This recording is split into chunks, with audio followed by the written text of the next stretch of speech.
Blessings, peace, and greetings. What's going on, good people? This is my last and final, and I will be up to date on my Aisha Speaks Jade page. This is my Facebook motivation or motivational page. Yes, I didn't actually feel like showing my face right now. I'm a little tired. Perhaps later on, I probably will do a live on my personal page. So kind of look out for that. But in the meantime, I'm just relaxing and I'm taking a mental break today. And plus, I'm off of work, so I might as well enjoy it. But you know how I like to do. If I'm behind in my videos, I like to take a day where I'm catching up so all of you guys can either see me face to face, which won't be on this page, not today anyway, or just listen to me live audio. And that's what you're doing right now, listening to me live audio on my Aisha Speaks Jade page. So today is Wednesday, July 4th, 2018. And I always try to at least keep Wednesdays as the wellness day. However that looks for us, physically, mentally, spiritually. So today I'm going to kind of touch base on all three. Okay. And let's just jump right into it. So we're going to talk about self-care. And self-care is going to cover, again, like I said, your physical, your mental, and your spiritual self-care. The term self-care describes the actions that an individual might take in order to reach optimal physical and mental health.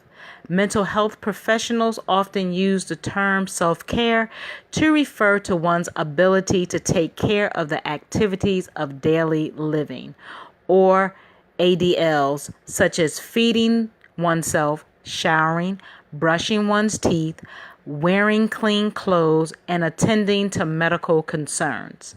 Physical self-care, such as sleep and exercise, is also a ADL, okay, which stands again for, I forgot what it stood for, and I just said it.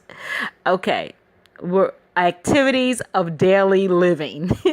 That's what ADL stands for. Activities of daily living. So, with that being said, this month, in the month of July, is Minority Mental Health Awareness Month. And this is just one of the passions that's dear to my heart. Not only for other people and family, but for myself. As most of you have heard in the past and current, I am on my recovery and journey to wellness. I do live with a mental health disorder. However, I do not allow it to control me all the time. For you see, I am functionable. I hold down a full-time job, and I am co-business partner in the Chit Chat Chew show business, which is a LLC. And we have other endeavors in our business as well. And I'm also on this page, which is my page, which is a Aisha Speaks Jade page. And I live again with a mental disorder. I'm in recovery on my journey for 2018 and moving forward. My diagnoses are major depression, anxiety. I suffer with panic attacks. I have, with my major depression, is schizoaffective disorder. I deal with anger. I deal with emotional and or stress eating. I've purged before. I also have been told that I have symptoms of bipolarness. And I've just been through different traumas in life. I'm also dual diagnosed, which means I'm in my recovery, and I have been in jail, prison. It's all the same to me. When I was much younger, they have different setups of what a jail and a prison is. It's all institutionalized, and your freedom is taken away from you, whether it's for a quick moment or long term. So if you're in the judging and pointing fingers, you just go right ahead, because guess what? Me, myself, and I personally don't care. I am not back where I was. I am currently where I'm at, and I'm also ever looking forward to moving forward. My dual diagnosis means I'm in recovery of being a addict. Okay, so I've shared my story on our radio show, when we had our radio show at a building, and I've shared it before through social media, so this is nothing really new. My goal is for the month of July is to get individuals that are comfortable with themselves, that live with a mental illness, and share their story from their dark days to what they're currently doing, because you can thrive and survive and move forward. Okay? So a lot of things my family don't know what was going on in my life then, because either my children were smaller or I just didn't tell anyone for fear or shame. But today I live in my truth, and I am good. I am my authentic self. I am me. And if you can't presently accept me or take me or respect me for who I am and what I'm doing and where I'm going, then it's just best that we just separate and stay away from each other, because I'm on a mission. And as long as I'm breathing, I'm going to continue on that mission until the wheels fall off. And when the wheels fall off, me knowing who I am, I'm still going to move forward. So with that being said, and thank you for listening to that, I want to just continue to move forward. Self-care can also refer to activities that an individual engages in to relax or attain emotional well-being, such as meditating, journaling, or visiting a counselor, because an extended failure to take care for oneself can result in illness or hospitalization. Individuals who find themselves unable to take care of their own needs may find it helpful to speak to a therapist. So I truly encourage going to therapy or seeing a counselor. I encourage that. I currently see a psychologist. In the past, I've seen different counselors. It is sometimes a process of elimination, because sometimes therapists or counselors you may not be a good match for each other. So that means you just have to do your due diligence and go out and find someone that is compatible for you and with you, that you feel comfortable enough and trust to share your life with, because you're opening up yourself to a complete stranger in the beginning. And I've had my time of doing that. And right now I am seeing a psychologist that I have been with for a while. And there are times that when she says things, I don't want to hear it. But I do know that she genuinely means well. Okay, so I encourage you, even if you don't necessarily have a mental health diagnosis, if you're just having some stress factors and you're feeling down, or you're stressed, you're feeling like you just about to snap or explode on somebody or whatever, I encourage you to talk to a therapy. It doesn't have to last long, but it might just help you in life with different things you are experiencing, where you can get balance in your life. So I definitely encourage that. So let's just jump into this self-care that we have here. And my laptop is acting a little special. So, yeah. So back to finding a therapist. Find one if you need one. Encourage it. Explore While you're finding one, find out what their credentials are. Don't just pick anybody. You have the option to pick a man or a woman. If your concern is you rather have a person of color or a non-black person, it's all about choice. Check credentials. That's a necessary. Check credentials. You can get different opinions. It's your life, it's your world. You can do that. So, what does this say? Understanding self-care. Self-care can include activities such as getting a haircut or massage, taking a trip, or eating at one's favorite restaurant, as well as attending to one's basic daily needs. An individual may experience difficulty with self-care for several reasons. Depression can sometimes inspire a lack of care for one's condition, a loss of appetite or motivation, a lack of energy, or a sense of self-loathing. All of these can impair the ability to care for oneself. Survivors of abuse or violence may find it challenging to maintain good self-care habits. Cognitive declines associated with dementia can impair self-care skills. Psychosis, a split from reality that may include hallucinations or delusions, can often have an effect on one's ability to care for oneself.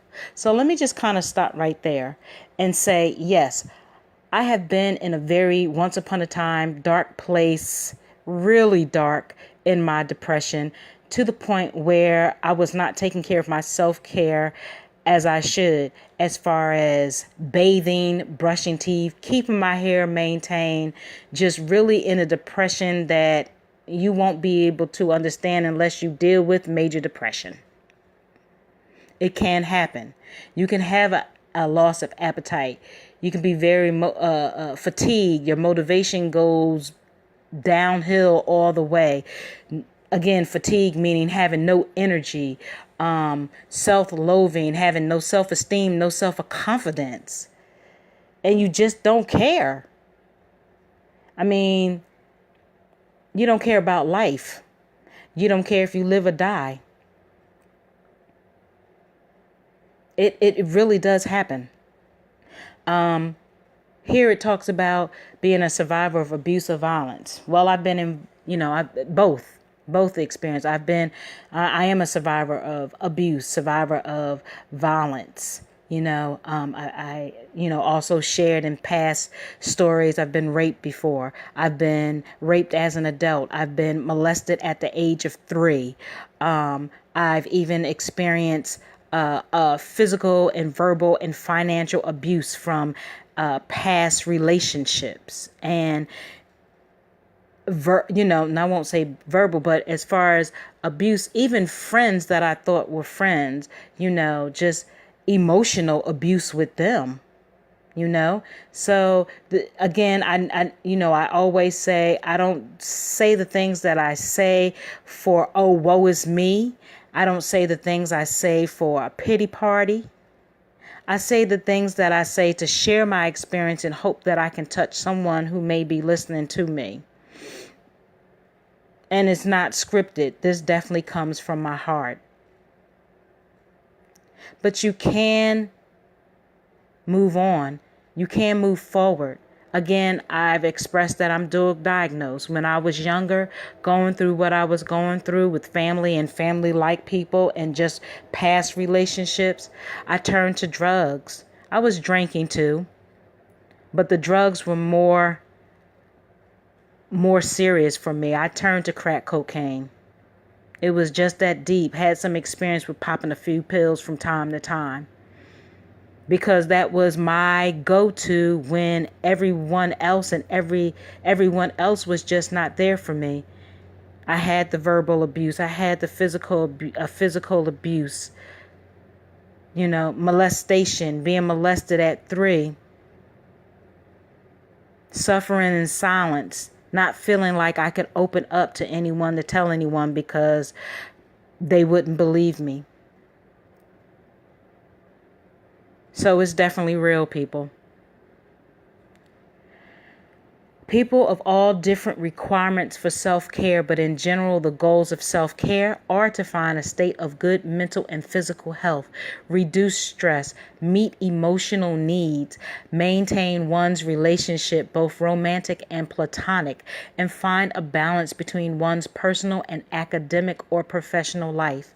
And when I share sometimes that I have, I'm in recovery of my mental illness, and people look at me and some really don't know when they say it, and some do know what they say, and they say it out of ignorance. Like, you don't look like you have a mental illness.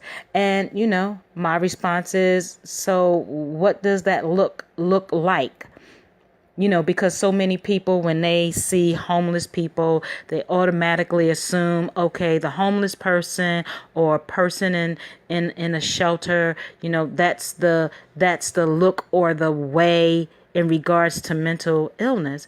And no, it is not. You have plenty of people who are very professional and going on with their daily lives, whether they're working for a corporation or they have their own business and they live with a mental illness.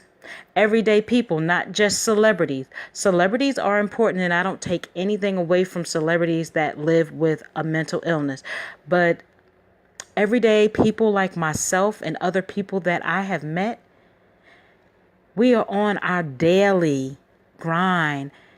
Every day is a different day. Every day is a new day where we could be having a good moment, and then who knows, depending on something could click just that quick and our minds could go a different way.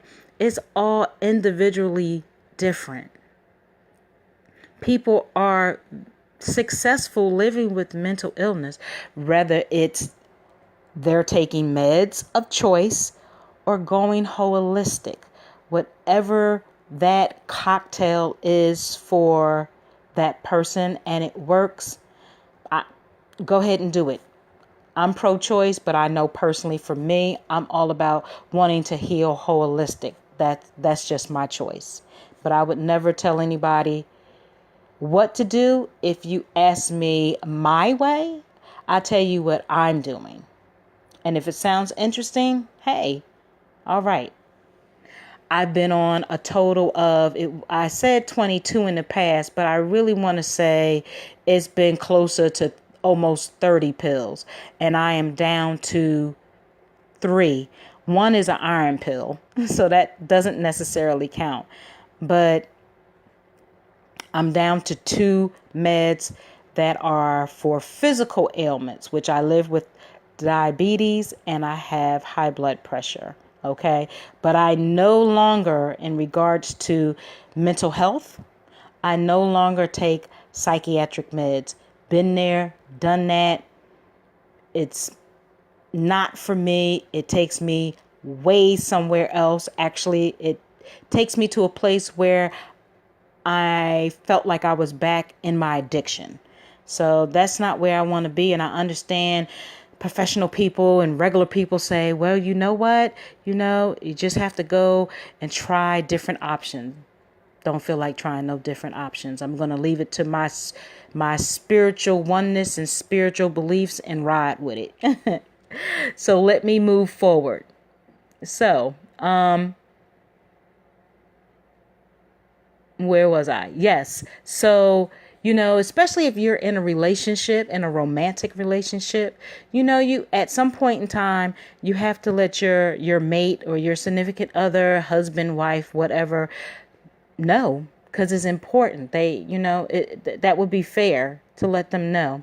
I know sometimes if you just kind of like in and out relationships, maybe not so much, but if you're in a romantic relationship where, you see each other in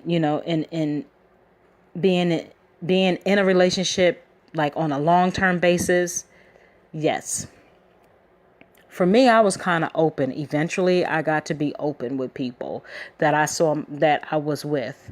And even platonic, meaning friends. Now, at work, I'm not so sure about that, honestly. I don't really disclose myself. I believe I told two people, and one of those two also lived with a mental illness as well. But as far as work, no. Friends, honestly, my friend slash best friend is my significant other. And so she knows. So it's just all individual choice if that works for you. Because at the end of the day, you need to find balance. Self-care beyond that, which refers to ADLs, is not a selfish act. Individuals who do not take care of their own emotional and physical needs before attempting to resolve those of others may begin to experience a decline in their own emotional or physical state.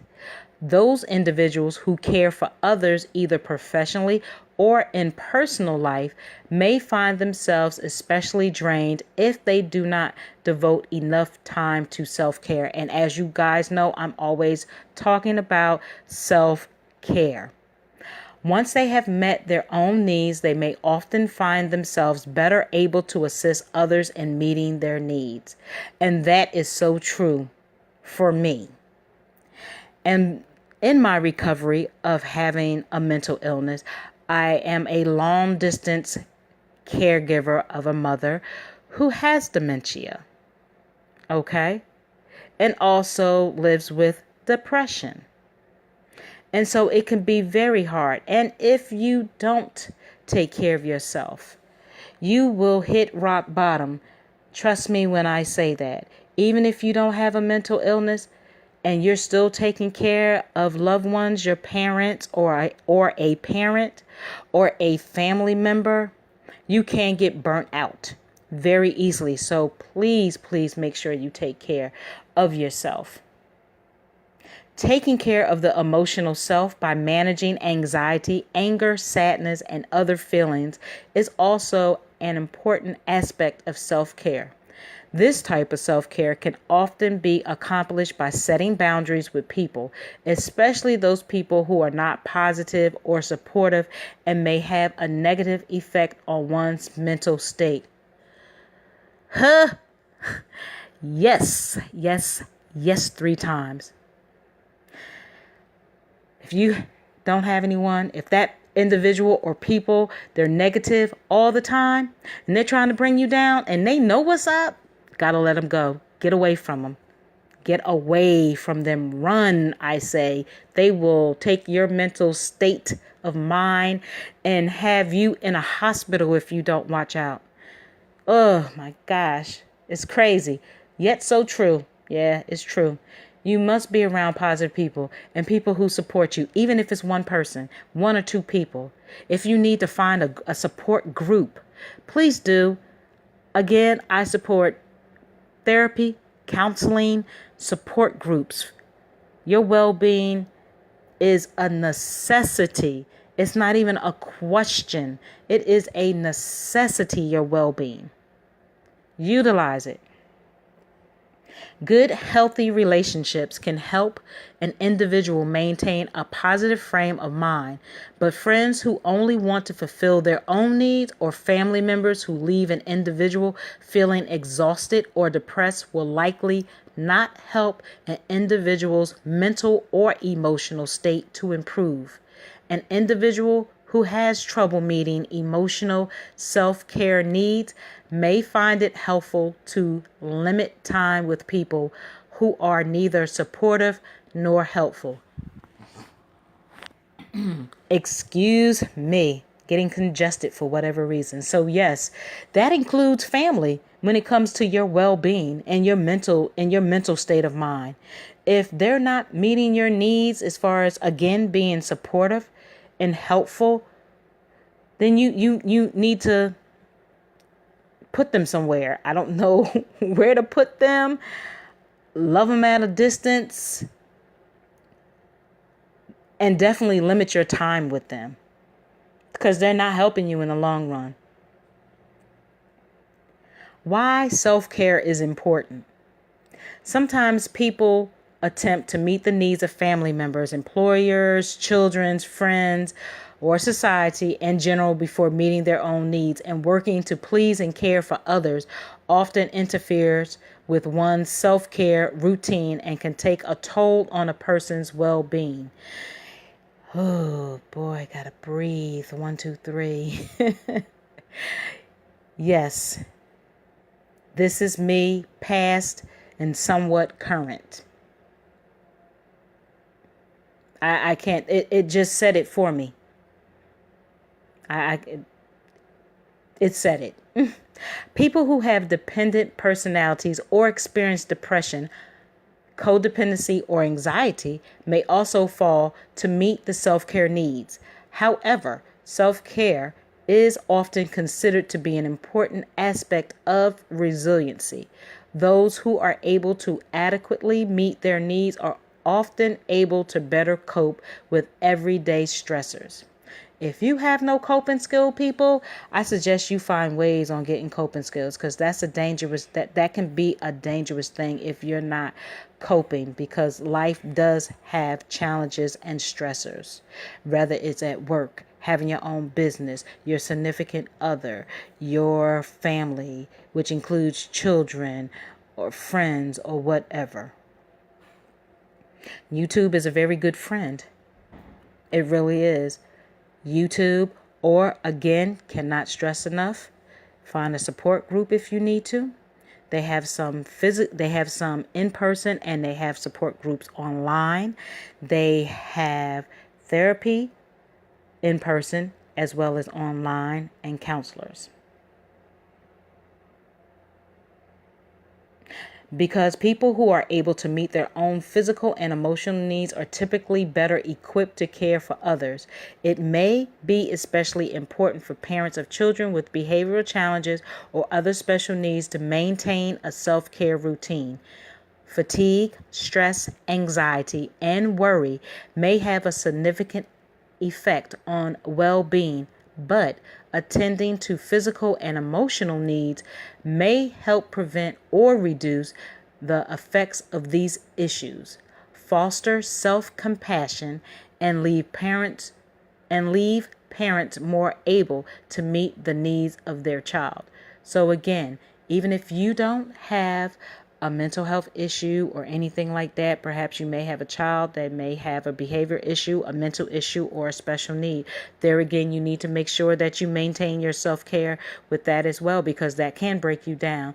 Make sure that you use all resources and opportunities, not only for yourself but for your child. And if you need to use a support group or talk to someone, feeling comfortable, of course, please utilize it. I cannot stress this enough in this audio. Please use the resources and tools. Self-care behaviors may also help mental health professionals and other healthcare providers avoid compassion fatigue. Look that up. Look up compassion fatigue to find out what that is if you're curious, which can often result from work in a high stress or traumatic environment and may lead to self-doubt, self-blame, and ethical or legal complications. How therapy can help with self-care.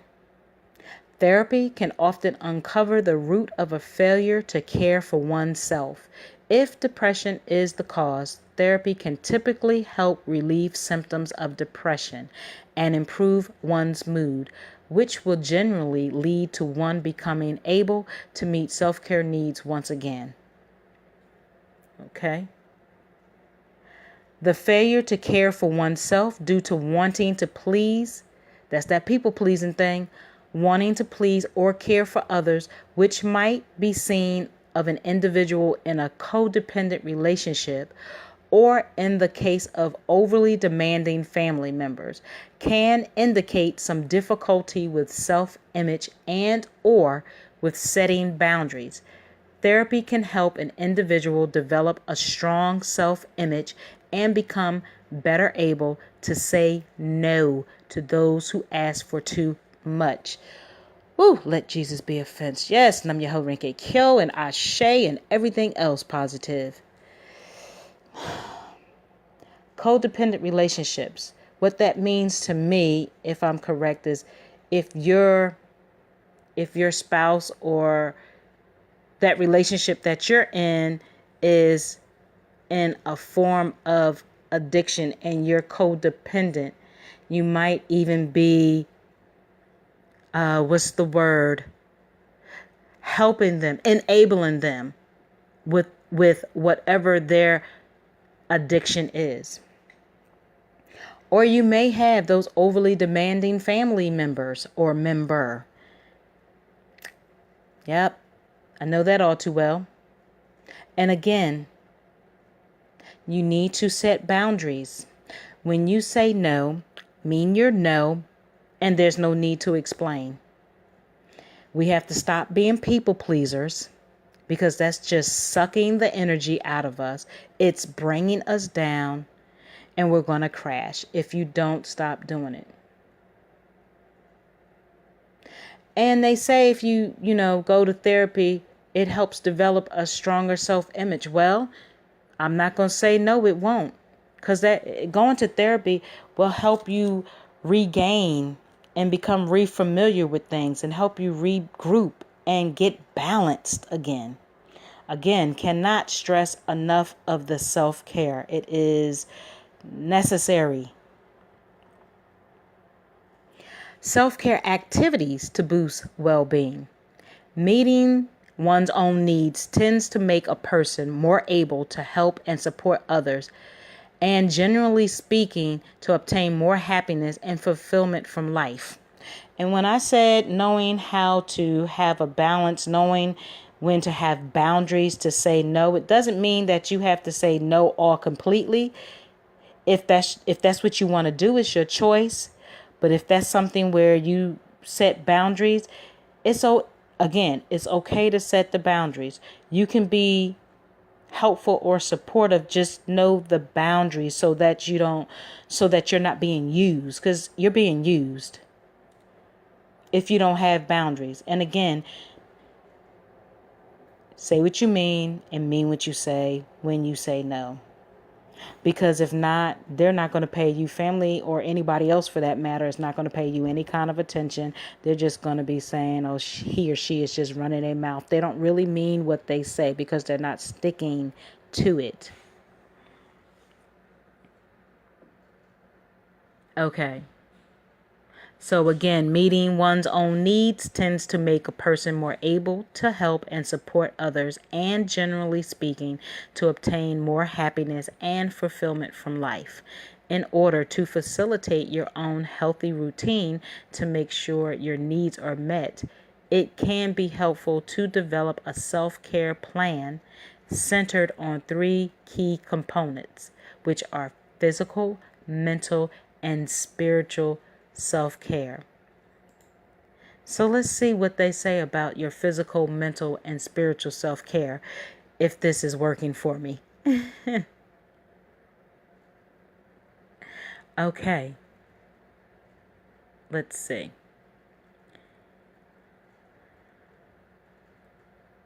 So physical self-care. The physical component of a good self-care routine incorporates all aspects of your life that affect you psychologically, such as diet, exercise, and the quality of your sleep. A poor diet can profoundly impact your immune system, mental health, and risk for chronic disease. Our society's acceptance and reliance on many convenient and fast foods may further compound the problem for some by perpetuating dietary issues, poor nutrition, and amplifying the effects of stress.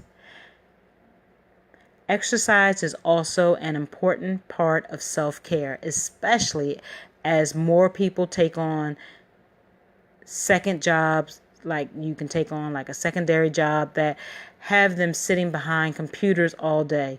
And we know when you sit behind, a lot of people sit behind computers all day, they don't get up to stretch their legs or walk or do anything. And you can really, if you get up right at your desk, you can do different little exercise to stretch your body and get the blood, keep the blood flowing and things like that. Finally, they also say, okay, your physical activity does not have to be running a marathon. It can be something easy like a daily 30-minute walk after work, after dinner, or during your lunch break. 30 minutes, y'all. 30 minutes. At least 30 minutes you can walk. Finally, sleep. Both quality and quantity is a component of self-care that often gets overlooked, okay? But according to a recent study in the Journal of Neuroscience, lack of sleep may actually cause irreversible damage to brain cells, okay? So we have to get sleep, and I know that's one of the things that I struggle with. I do not get 8 hours of sleep. I'm pretty much riding on 4 to 5, and I want to at least get 6. So that's something. My sleep pattern has to do with my trauma in the past. However, there are times where I get a little bit longer sleep, but for the most part of it is on an average, I'll say 4 or 5.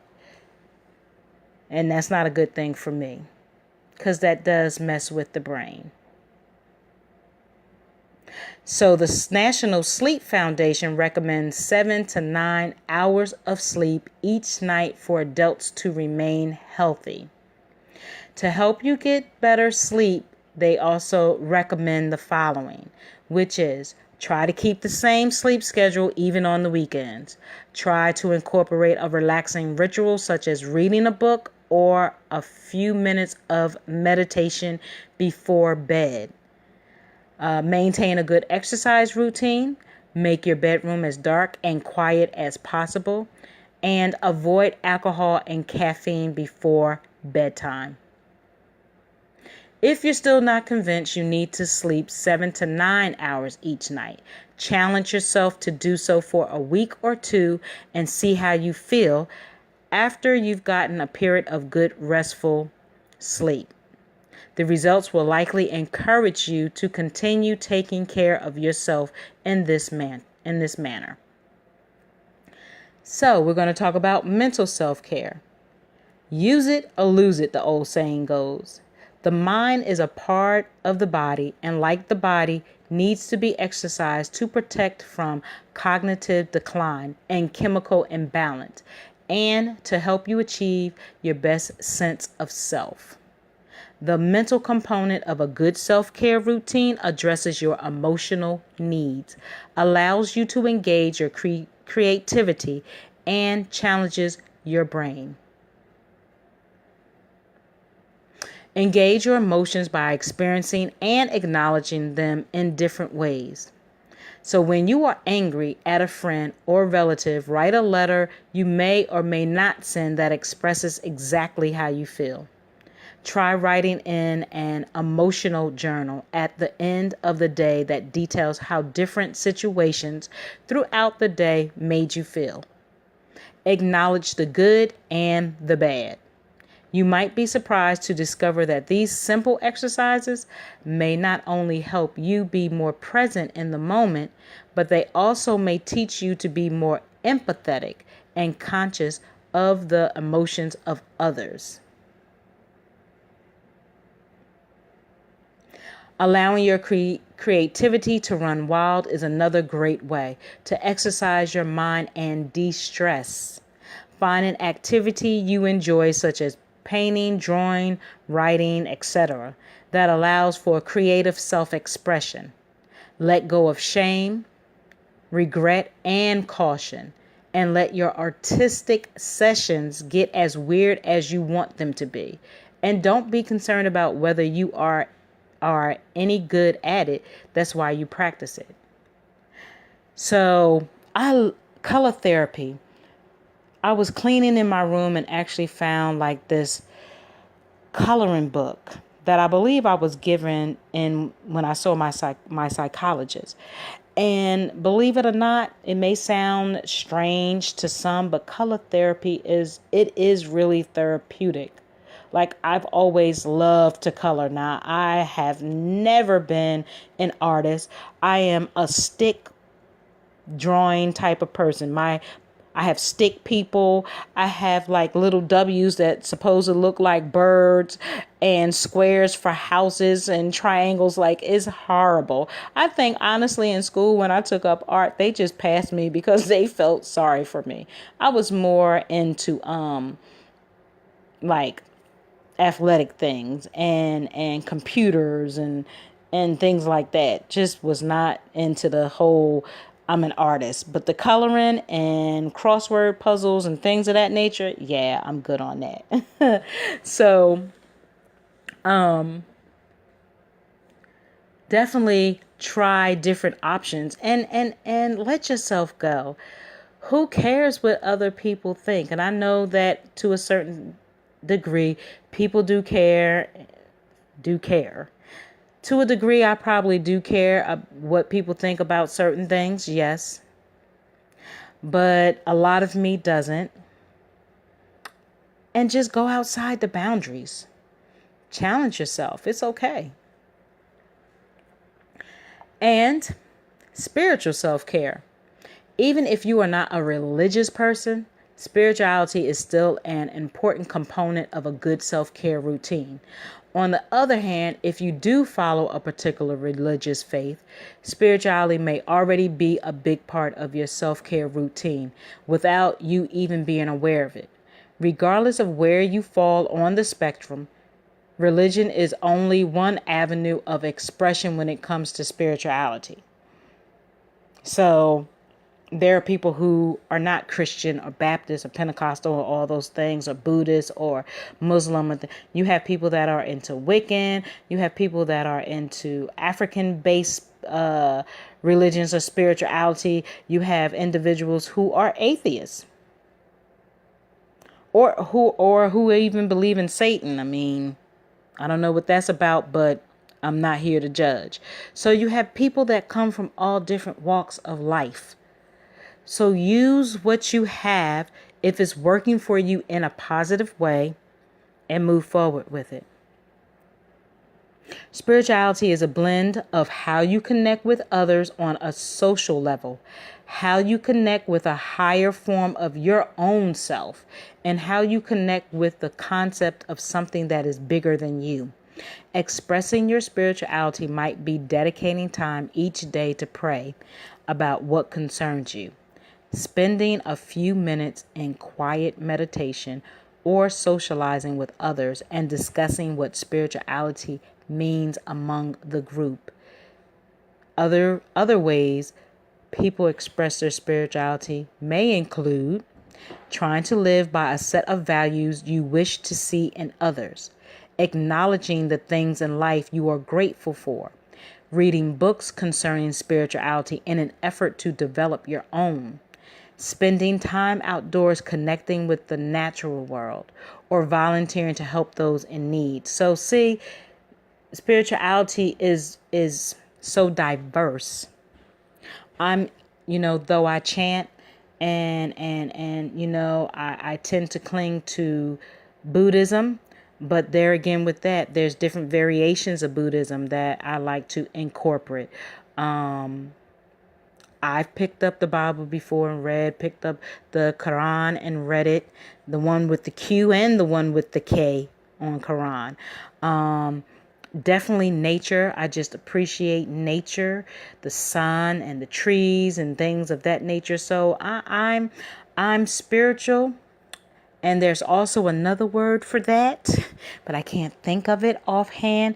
I'm just a spiritual being giving thanks to nature and just being appreciative of our ancestors before us and just the powers that be in the divine law, and volunteering Volunteering is also giving back and thinking outside of yourself, because a lot of times we do a lot of that, a little bit on the selfish or just thinking about self, where there are, again, like I said in previously, there are other people who are less fortunate than we are, and volunteering just kind of brings it back and you become more appreciative and thankful. So this component of self-care is important to our overall well-being because it helps us cope with stress, allows us time to reflect on ourselves, and provides safe space to express thoughts, beliefs, and emotions that are central to our own world views. And with that also, like I'm very appreciative and grateful for the group that I facilitate through National Alliance on Mental Illness, which stands short for NAMI. And I've been a part of NAMI for about 7 to 8 years when I moved from California to Atlanta. And I came on a different note. I came for actually a family member, but wind up needing it for myself. And I've pretty much been there since. I've taken up different training with NAMI, which has been a good experience. I'm currently doing every second and fourth Tuesday. I hold peer support connection groups for individuals, people who live with a mental diagnosis or mental disorder. So if that's something that you're interested in, you know of a loved one or a family member or a friend that might be diagnosed, or they may be struggling with depression, anger, PTSD, and I forgot that's also another one of my diagnoses, PTSD. Let me know. Hit me up. I can talk offline, or I can message that person, just give them some more information on the group. And so what is said there stays there. It's a safe space, and we really be having some good conversations, some good dialogues. Every time is different. We could be laughing or we could be crying. It is what it is. It's a natural flow, and I really appreciate that piece of NAMI and me being with them for a while. For a while, yeah. So know when your self-care routine needs work. Perhaps one of the most important parts of self-care is being able to recognize when you need to practice a little. If you neglect your own self-care for too long, especially if you're a caregiver or healthcare provider, you may experience burnout. Did I not say that? Or some form of compassion fatigue that makes caring for others in an ethical way difficult or nearly impossible. Right? So if you're in the healthcare world and you're dealing with individuals, or if you're a caregiver, and like I said, you're dealing with individuals that have mental health and or behavioral health, you need to take some time and get yourself together so that you don't become burned out, because it's easy to get burned out because you're having so many people that's coming to you with all these different problems, and it can consume you. Whether you're getting paid for it or you're doing it on a voluntary basis, it can become overwhelming. And if you are a person who lives with a mental health disorder and you're dealing or working with other individuals with a mental health disorder, that it can become challenging. So just make sure, as always, good people, self-care. If you're finding yourself feeling ground down and think you need help developing a good self-care routine, consider finding that therapist or counselor with whom you can form a therapeutic relationship. There may be underlying issues, emotions, or behaviors that need addressed in order for you to take care of yourself physically, spiritually, and mentally. If you feel like you are wearing thin, trying to address other people's needs and your own all the time, remember the warning from the airline attendant and reach for your oxygen mask. That was kind of cute. But yes, if you're so focused and you just completely forgot, or you're not taking care of yourself, again, you will become burnt out. I guarantee that. I was in a position that I was just ready to just want to give up and stop the whole thing. And I just had to really check myself. And I had to stop doing some things. I had to let some things go. And that doesn't make you like any less of a person. That's you taking care of yourself. Because people will be like, oh, you going to do that? I can't believe you're going to do that. You're letting people down. No, it's not about letting people down. It's about taking care of yourself. And you have to ask, are y'all going to do that? Are you going to step up to the game and do it since I want to step down? That kind of shuts up people. Because really, a lot of times people are just running their mouth just so they can hit, like they're hearing themselves just talk. And you're really not coming up with a good response or a good solution. So always make sure that you take care of yourself. That is a necessity. I wanted to just make sure that I give you all that I can give you in this audio before I start wrapping up very soon. And I'm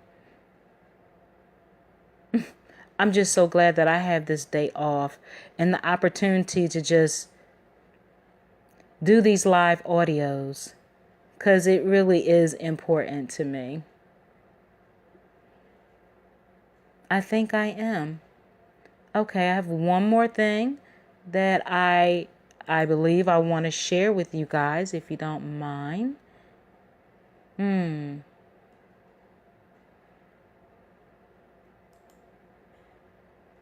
I truly hope everybody is enjoying their day. I think a little later on, I will be speaking on my personal page. I won't tell you guys what the topic's going to be, but if I feel up to it, I will definitely do it a little bit later. And if you are in a crisis, if you are in a crisis, you can always call 1-800-273-TALK. Again, you can always call 1-800-273-TALK, or you can text MHA to 741741 if you are in a crisis. Other ways I believe that are probably effective as well is if you have a good friend that's supportive and they're non-judgmental. I encourage that friend to be supportive to their friend who may be going through things. So, I have another one. Taking good care of yourself. And if a lot of things that I say or read may be repetitive, that's okay. I want you to get it embedded in your head. Taking good care of yourself. Now that you made that decision to begin your journey to recovery, here are some tools to aid you in the process. Identifying tools and developing plans will help you be more prepared and empowered to take action when it comes to recovery. These are some steps. So, the first would be working towards goals. You can focus on your strengths. Focus on solving problems. Focus on the future instead of reviewing hurts from the past. Focus on your life instead of your illness.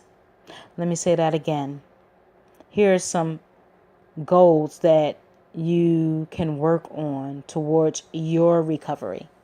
Focus on your strengths. Focus on solving problems. Focus on the future instead of reviewing hurts from the past. And focus on your life instead of your illness. Caring for yourself. Take good care of yourself is paramount to the success of your recovery process. People in recovery find that their physical, spiritual, and emotional health are all connected. And I agree on that for myself. And that supporting one supports the others. Taking care of all aspects of you will increase the likelihood that you stay well. And some of the tips for that self-care include live healthy, eat healthy foods, get enough sleep, exercise regularly, and avoid drugs and alcohol. And if you have to drink, please be mindful. Moderation. Manage stress and go for regular medical checkups.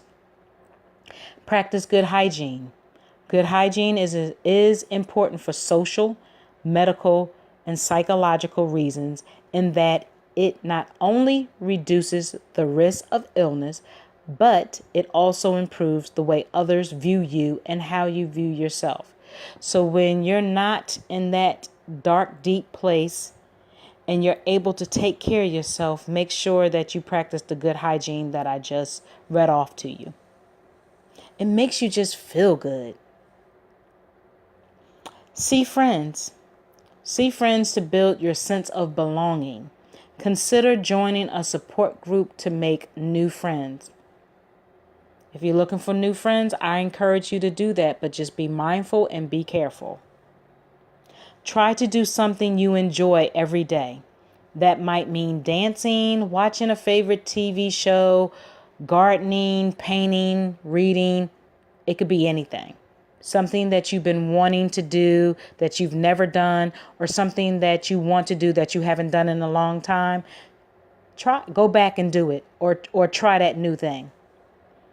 Find ways to relax, like meditation, yoga, getting a massage, taking a bath, or walking in the woods. Like when you're in nature, if you're down for nature, it's wonderful, it's relaxing, it's de-stressing, it's calming, it's peaceful. Take a bath. I know a lot of people probably they like showers, it's quick, but sometimes if you're capable, you have a tub, take a bath, relax.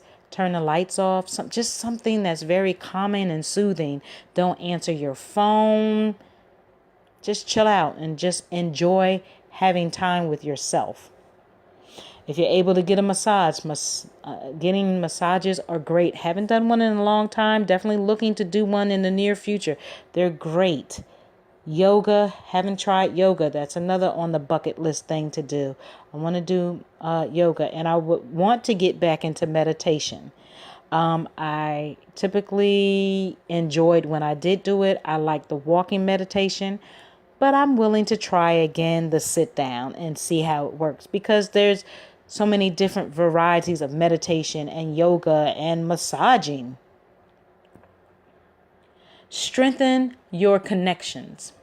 The importance of incorporating joy, spirit, and relaxation in your life has many implications in developing resiliency, the ability to recover from illness. I am a believer, at least for myself, that I am going to recover from this mental illness that they have given me. And staying healthy. The 4 C's to joy, spirit, and relaxation are connect with yourself, connect with others, connect to your community, and create joy and satisfaction.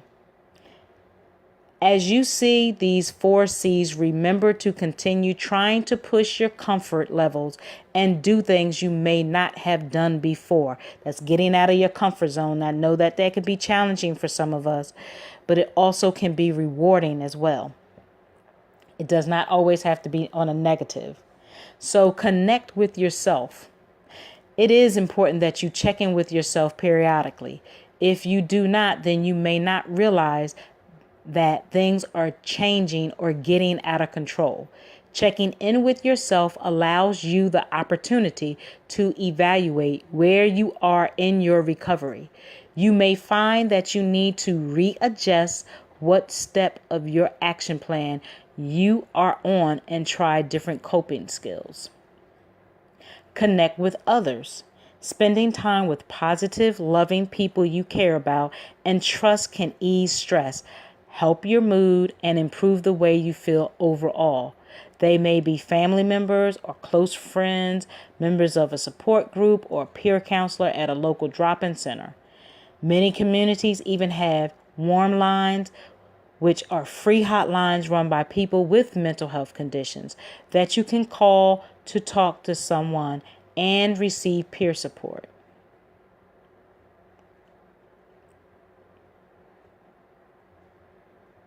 Connect to your community. A great way to feel emotionally strong and resilient in times of stress is to feel connected to a broad community. Think about the things you like to do. You can expand your social network by looking into a community organization that brings people together who share the same interest. It could be taking a class or joining a local group. You also may find the support you need through local support groups for a specific issue. Could be parenting, PTSD, anxiety, dealing with health problems, or caring for a loved one who's ill. Or consider volunteering with a community organization that helps fill a need. Create joy and satisfaction. Living with a mental health condition can be taxing emotionally, physically, and mentally. Experts have found that good feelings can boost your ability to deal with stress, solve problems, think flexibly, and even fight disease.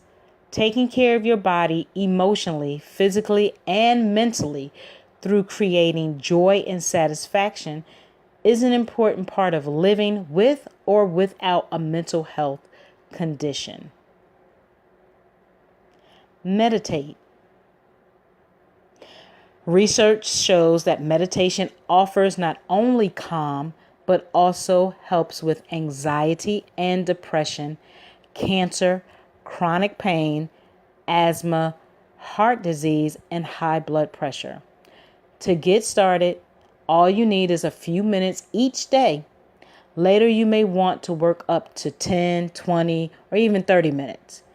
You can find one of many meditation options in a book or CD, online, or in a class. Or you can try some suggestions. They have some below. I'm going to do my best to post this. If one doesn't work, stay calm and try another. Okay, so again, YouTube is my best friend. It's very resourceful on everything. You can get great ideas. You can even use a twist if you want to. But that's at least a starting point. YouTube or CDs or anything online, books, or you can go to a group or anything, So I want to thank you guys once again for tuning in or even listening to the replay. So make sure you listen to the replay and make sure that you like, share, and support my page. I really do appreciate you guys in advance for doing that. And so wrapping it up, make sure that you take care of your crown, which is the top of your head to the soles of your feet.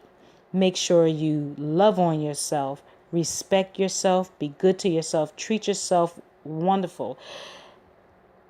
Keep your standards high about yourself. Let no one take over you. Let no one use you. Know your worth. And with that being said, continue to enjoy the day. With gratitude, Ashe.